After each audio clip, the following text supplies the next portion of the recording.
Ladies and gentlemen, my next guest is a New York Times bestselling author. He has interviewed surrounding people, and he's here to talk about his new book, Only God Can Judge Me, about the life of Tupac. Jeff Pearlman, welcome to the show, bro. Appreciate you. Yeah, thank you for having me. I feel like we've talked before. Have we talked before? I think we have. I don't know. Yeah, Like you yeah. look really familiar. Yeah, you do too.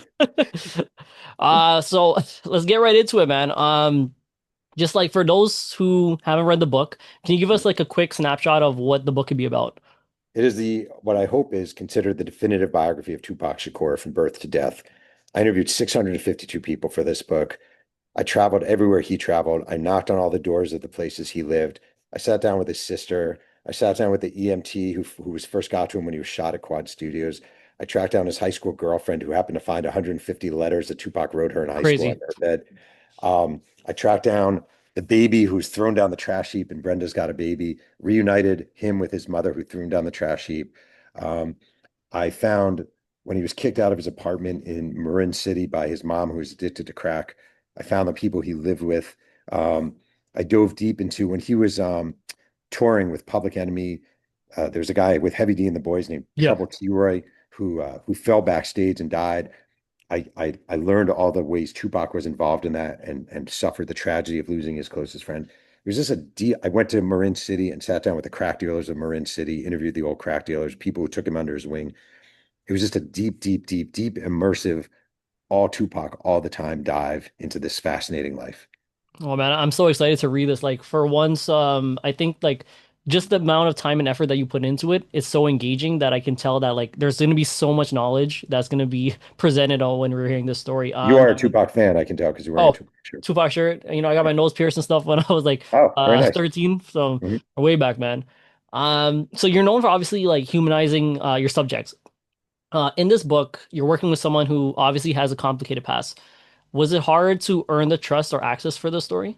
It's a great question. So here's the thing. I thought it would hurt me because I am a sports writer. I'm a white sports writer. I didn't cover much hip hop in my day, every now and then, but not very much. And in a lot of ways, and I've had people tell me this in the last few days who read the book, journalists, it might have done me a little bit of a favor because when you come at something as an outsider, there are no preconceived notions about you. Oh, you were a Tupac hater back in the day when you used to write about him, or oh, Hmm. you're from that town, so you're not gonna like it was basically who is this sports writer, right? Who is this sports writer who wants to write about Tupac? And there were two things I would always say. Number one, I would always bring up, one of my books became the HBO show Winning Time. And Yep. Winning Time was out during when I was doing a lot of reporting. And that just gave me instant credibility. You know, I'm not even saying that makes sense, but it's basically, oh, that's your show. Whoa, that's a great show. I love that show. Or, oh, that's so cool. Yeah, it's a That really good gives you show. I some, actually watched it too. It's really good. oh, thanks, man. And that gives you some cred. And number two is I would always just be honest. Like whoever I sat with, I'm like, look, I acknowledge the fact if you look at me, because the vast majority of people I interviewed were Black, Latino. There weren't Mhm. that many. I mean, there were a decent number of white people, not a super ton. And I'd always say, look, I know what I am. I'm a sports writer. I'm a white sports writer. I haven't written about hip hop. You're a crack dealer, former crack dealer in Marin City. We've had totally different lives, but you will never, ever sit down with someone who is more fascinated by your life than me. I Yeah. don't know what it was like, but I'm fascinated. And I feel like it was stated with sincerity. And when people hear you're sincere and are just interested in their lives, I think they're willing to talk. And I always would say also, like, my dad used to say when I was a kid, what is the thing people are most interested in talking about? And the answer is themselves. And Yeah. if you give people a platform to talk about themselves or their relationship with Tupac, they were pretty happy to do it. So it wasn't as hard as I would thought. Well, that's amazing to hear. I think like you said, like a lot of people want a platform to actually just talk about themselves. Yeah, And I think when you're giving them that opportunity, all of a sudden they're kind of more open to it. Um, 100%, 100%. I wanted to ask you because I know obviously you interview people who knew Pac personally, right? Mhm. Can you give me some insight about the night of when he was in the ambulance and with the famous picture of him flipping off Oh, those who yeah. were present? So I got really fortunate with that. So that was at Quad Studios. He was in New York City because he was on trial for the battery of Ayanna Jackson, the sexual Yeah. battery. And at the same time, he had very little money because number one, he didn't make as much money as you would think. And number two, his legal bills were astronomical at this point. Lawyers don't work for free. So he was going to Quad Studios to record a song to record a feature for the rapper Little Sean. And if you are unfamiliar with the music of Little Sean, consider yourself lucky because it's not the best hip hop out there. It's kind of junky, but he needed the money. He was doing it for $7,000. Like Holy that's how shit. badly he needed money. seven thousand Wow. dollars for a Tupac feature. Anyway, he goes there and he enters. Obviously, he enters the lobby of Quad, and Biggie's up there, Lil Cease is up there, Puffy's up there, and Lil Cease actually sees him from above, and he's like, "Yo, Pac," and he's like, "Yo, Cease." Well, all of a sudden, Tupac is ambushed, and his guys are ambushed, and he's thrown to the floor, and he's shot 3 times. He was shot. The past reports have been erroneous a number of times. He was It was shot three. like 5 or 6 they said or something, Yeah, right? it was three. He was shot once in the hand. He was shot once in the head, and the bullet, interestingly, never went in the skull. It ended up being lodged between the skull and the skin, Holy almost like crap. a splinter, which is kind of unusual. And he got very lucky in that regard. The third shot was his testicle. Okay. I tracked down the EMT who got to him first and who gave him his checkup and brought him down. Weirdly, the guy had never been interviewed before, not one time. I read Wow. his name in a Daily News article years and years ago and found him, and he's living in like Maine and he's retired. Yeah. He remembered it vividly. And he said to me, because you've heard the rumors if you're a Tupac fan that he shot himself in the Yeah. in the balls. And I always heard it too. I didn't know what to believe. And this guy told me, he's like, it's so funny you're calling because I think about this sometimes, but nobody ever asked me about it. Basically, he said Tupac told him, he literally, the guy comes up and the guy goes, Tupac says, I was shot in the balls. You want to see? And the guy's an EMT. So it's like, all right. He pulls down his pants. And what he said to me was Tupac was shot in the testicle and then it went through the testicle into his leg. However, there was no entrance wound through his jeans or underwear, right? And if Yeah. someone shot him from outside, there would have to be an entrance wound. Yeah. He said to me, I can guarantee you he shot himself under his waistband. The gun went off under his Holy waistband. crap. And that's not like, if people think I'm like making fun of Tupac, I'm not making fun of Tupac. He was jacked by a bunch of guys. He had a gun in his Yeah. waistband. It's not ridiculous that in this moment he Probably gonna shoots. happen. Yeah. It's really interesting. So then he's brought down the elevator, and he was on a horizontal plank, but they couldn't fit in the elevator. So he's actually vertical, and there's blood dripping off of him onto the ground from his wounds. He comes down. Biggie, Puffy are in the lobby watching this all. And when you see him giving the middle finger, he's giving it to them. Now, the interesting thing is, I interviewed the other EMT who was in the ambulance. He told me Tupac gets in the ambulance and he gives the EMT the finger. And the EMT said, he said to Tupac, why are you giving me the finger? I'm just trying to help you, man. And Yeah. He said Tupac was very apologetic. He said he just got caught up in the moment. Yeah. And he's like, yo, I'm sorry, man. I'm sorry. And the EMT told me Tupac was great on the drive there, that he just got caught up in the heat and the excitement of the Yeah. moment. And Tupac blamed Biggie, I think erroneously, I know erroneously for years. Biggie had nothing to do with that. It's ridiculous. Yeah. I So think it was just the timing of everything. It was just like it was tough for him to think otherwise. But like, and you know what the thing is, like I would think about it, like they were so young too, like at that they were age too. kids. Yeah, They were like and kids. trying to like figure it out, it was probably too much, man. Yeah, I agree. Um, it's a crazy story, man. Like I didn't even think about it like that. Um, so yeah, I was gonna actually ask you about because I've seen a couple interviews where he talked, Mhm. obviously, and even on Ariel Hawani, about Brenda's Got a Baby. So I was wondering if you could tell the people the story behind that record. Yeah, I'll give you the abridged version here. Yep. So basically Brenda's Got a Baby off of Tupacalypse Now. Great song, classic song. A little dated, I would say. Wouldn't you say? Like it's not Yeah. like I wouldn't drive around listening to Brenda's Got a Baby in No, 2025 too often, but it is a good song. it's a good song though. Yeah, first Sure. time for sure. Yeah. It has like that Run DMC, Curtis Blow kind of Yeah. old thing.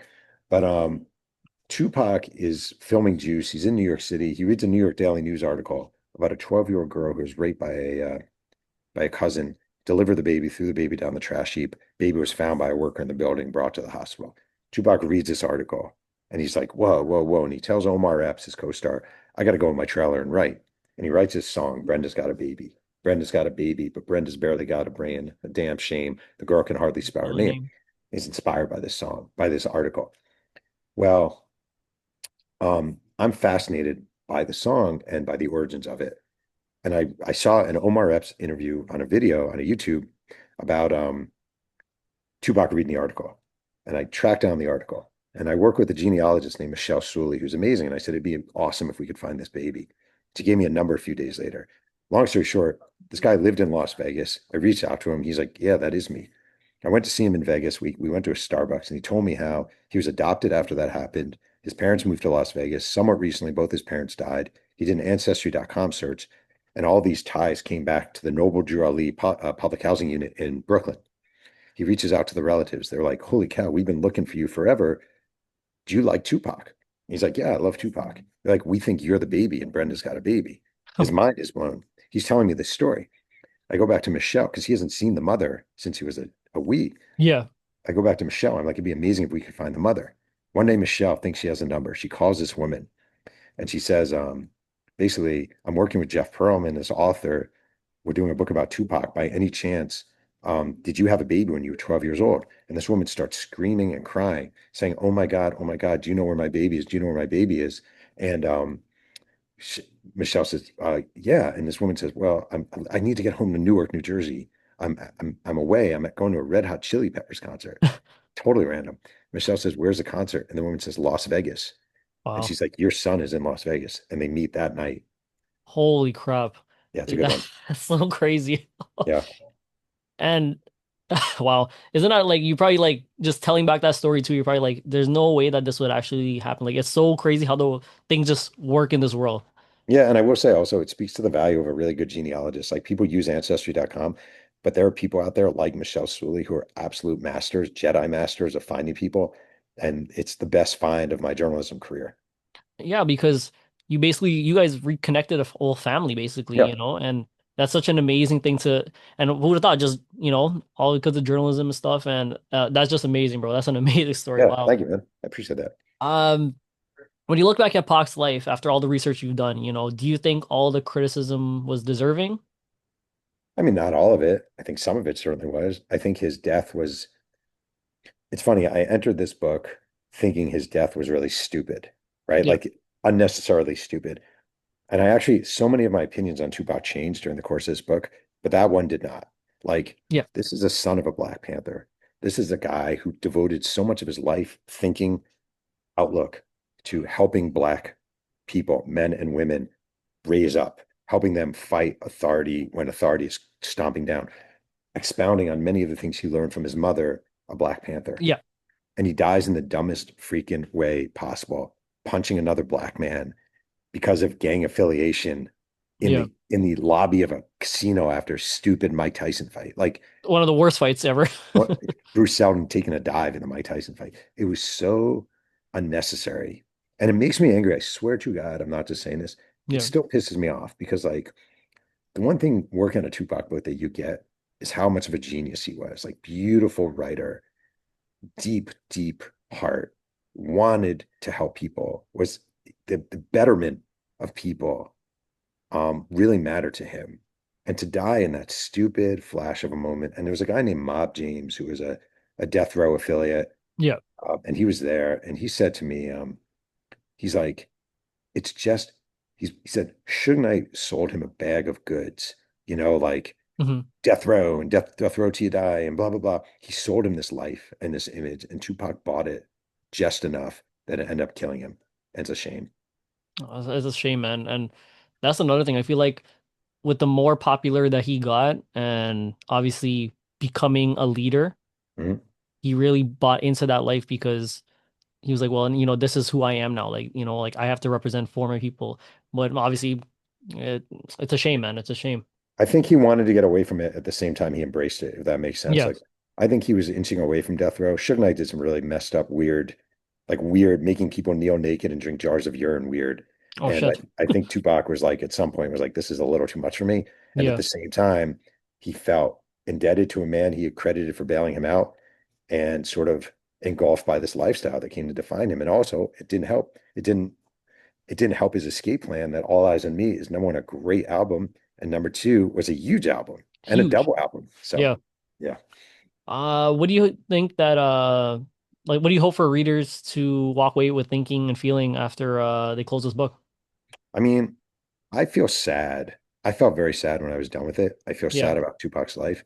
I think it's worth people understanding that this guy rose from a lot of trauma and a lot of tragedy and poverty, and watching his hero fall victim to crack addiction and living in places where first being homeless at some points, living in a row house in Baltimore where the rats scurried up and down the floorboards, watching his sister, his younger sister, Set, be raped, be abandoned. Just he came up from so much that Yeah. I think when you hear his music, and even when you see the stupid things he did, and he certainly did plenty of stupid things, you understand what he came from and how hard it's not that easy to just overcome the trauma. No father, mom crack addict, kind of abandoned. It's not just like you wake up, you make some money, and you're like, oh, I'm fixed. And I Yeah. think it's important to know his life story to understand where he came from. And that's really what I was striving for. Oh man, I'm very excited to read this. Thank you so much again for taking the time to do this. Just let people know where they can get the book from and your socials so they can find you. Yeah, it's available everywhere. It should be Amazon and Barnes and Noble and your local bookstore, which is always good to support. It's also on audio, so you can you listen to it as a book. And my main thing these days, weirdly, my website, jeffpearlman.com, but TikTok has been my beacon of hope. I'm a Jeff Pearlman author. Somehow or another, I'm up to 300,000 followers. I don't even know how that Oh, happened, geez. Nice. So yeah, there you go. All right. Well, thank you, Jeff Pearlman, for joining, man. And we're out. Thank you, bro. Thanks. All right.